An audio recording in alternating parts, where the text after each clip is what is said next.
ব্রাজিলের স্কিলের কাছে গোল বন্যায় অসহায় বাংলাদেশ।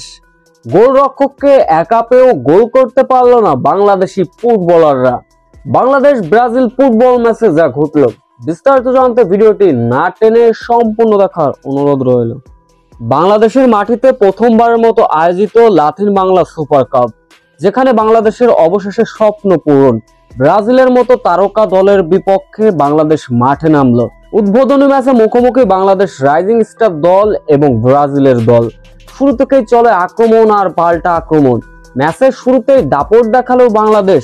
ম্যাচের বয়স যখন 20 পেরোলো, তখনই ব্রাজিলের কৌশল আর স্কিলের কাছে খেল হারালো বাংলাদেশ। ম্যাচের বয়স যখন 22 মিনিট, তখনই আক্রমণে গেল ব্রাজিল। ঠিক তখন রক্ষা পেয়েছিল বাংলাদেশের ডিফেন্ডারদের কল্যাণে। তবে ম্যাচের বয়স যখন 27 মিনিট, আবারও এরপর ম্যাচের বয়স যখন 27 মিনিট, ঠিক বাংলাদেশের ডিফেন্ডারদের রক্ষণ ভেঙে গোল করলো ব্রাজিল, যার ফলে লিড পেয়ে যায় ব্রাজিল।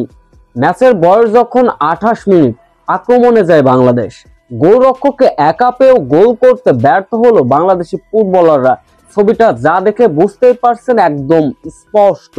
এরপর ম্যাচের বয়স 2 মিনিট যেতে না যেতেই আবারও গোল হজম করতে হয় বাংলাদেশ, যার ফলে রীতিমতো ব্রাজিলের কাছে গোল বন্যায় অসহায় ছিল বাংলাদেশ।